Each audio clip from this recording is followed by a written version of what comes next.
తాకట్లో ఉన్న మీ బంగారాన్ని విడిపించి ఆ రోజు ఆన్లైన్ రేటుకి కొంటాం. Sharma gold company.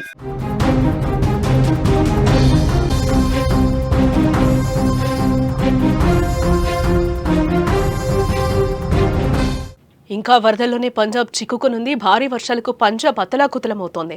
భారీ వర్షాలకు 43 మంది మృతి చెందారు. 23 జిల్లాల్లో నీట మునిగాయి 1902 గ్రామాలు. నీట మునిగిన 1.7 లక్షల హెక్టార్ల పంట. అలాగే 37 ఏళ్ల తర్వాత పంజాబ్కు వరదలు సంభవించాయి. దశాబ్దాలలో అత్యంత వరద విపత్తు పంజాబ్ ఎదుర్కొంటోందని చెప్పొచ్చు.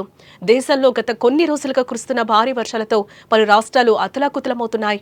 జమ్మూ కాశ్మీర్, ఉత్తరాఖండ్, హిమాచల్ ప్రదేశ్, గోవా, 2 తెలుగు రాష్ట్రాలు, ముంబై, పంజాబుల్లో కుండపోత వర్షాల వల్ల వరదలు ముంచెత్తుతున్నాయి. ఎంతో మంది ప్రజలు ప్రాణాలు కోల్పోయారు. మరెందరో కూడు గూడుకు దూరమై నిరాశ్రులయ్యారు. భారీ వర్షాలతో నదులు, చెరువులు, గుంటలు నీటితో నిండిపోయాయి.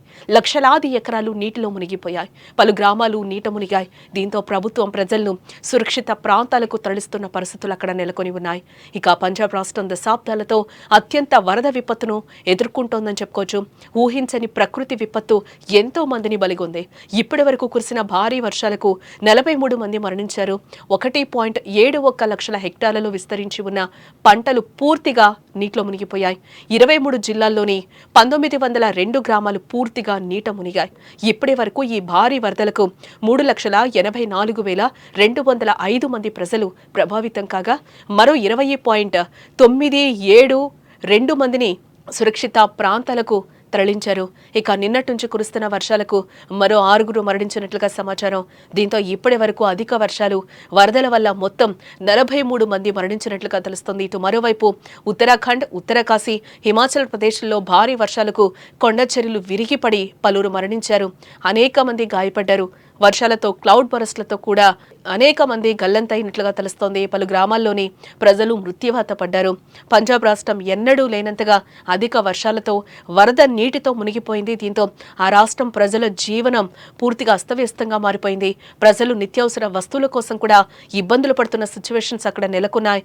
ఇదిలా ఉంటే 37 ఏళ్ల క్రితం అంటే 1988లో పంజాబ్ను ఒక భయంకరమైన జలప్రళయం ముంచెత్తింది. ఎడతెరిపి లేని వర్షాలకు తోడు సట్లెజ్ నది పొంగిపొల్లటంతో నది కట్టలు తెగిపోయాయి. ఆనకట్టల నుంచి విడుదలైన నీరు వేలాది గ్రామాలను చుట్టుముట్టింది. ఈ విపత్తుతో సుమారు 10,000 చదరపు కిలోమీటర్ల ప్రాంతం పూర్తిగా నీట మునిగింది.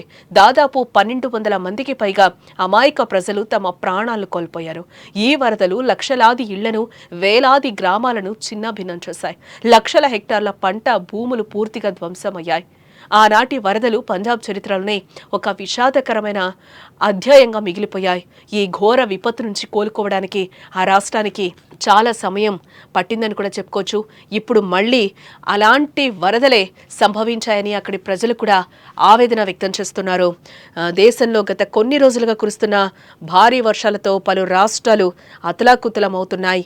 ఈ నేపథ్యంలో జమ్మూ కాశ్మీర్, ఉత్తరాఖండ్, హిమాచల్ ప్రదేశ్, గోవా, అలాగే ఈ 2 తెలుగు రాష్ట్రాలు, ముంబై, పంజాబుల్లో కుండపోత వర్షాల వల్ల వరదలు ముంచెత్తుతున్నాయని కూడా చెప్పుకోవచ్చు. వరదలతో ఇప్పటికే 43 మంది మృతి చెందినట్లుగా కూడా తెలుస్తోంది. ఎక్కడికక్కడ ట్రాఫిక్ జామ్లు ఏర్పడ్డాయి. పంజాబ్ రాష్ట్రం దశాబ్దాలలో అత్యంత వరద విపత్తును ఎదుర్కొంటోందని కూడా చెప్పుకోవచ్చు. ఊహించని ప్రకృతి విపత్తు ఎంతో మందిని బలిగొంది. ఇప్పటి వరకు కురిసిన భారీ వర్షాలకు 43 మంది మరణించినట్లుగా కూడా చెప్తున్నారు. ఇప్పటి వరకు ఈ భారీ వరదలకు హెవీ ఫ్లడ్స్ వల్ల 3,84,205 మంది ప్రజలు ప్రభావితమైనట్లుగా కూడా తెలుస్తోంది. కొండచెరువులు విరిగిపడి పలువురు మృతి చెందినట్లుగా కూడా సమాచారం అందుతోంది. ఉత్తరాఖండ్, ఉత్తరకాశీ, హిమాచల్ ప్రదేశ్లో కూడా భారీ వర్షాలకు కొండచెరువులు విరిగిపడి పలువురు మరణించారు. అనేకులు గాయపడినట్లుగా కూడా తెలుస్తోంది. వర్షాలతో క్లౌడ్ బరస్ట్లతో కూడా అనేకులు గల్లంతయ్యారు. పలు గ్రామాల్లోని ప్రజలు మృత్యువాత పడ్డారు. పంజాబ్ రాష్ట్రం ఎన్నడూ లేనంతగా అధిక వర్షాలతో వరద నీటితో మునిగిపోయిందని చెప్పుకోవచ్చు. దీంతో ఆ రాష్ట్ర ప్రజల జనజీవనం పూర్తిగా అస్తవ్యస్తంగా మారింది.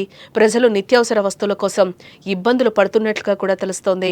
ఇప్పటి వరకు తాజా నివేదికల ప్రకారం చూస్తే వరదల వల్ల 43 మందికి పైగా మరణించినట్లుగా తెలుస్తోంది. మరణాల సంఖ్య ఇంకా పెరిగే అవకాశం ఉంది అంటూ కూడా అధికారులు చెప్తున్నారు.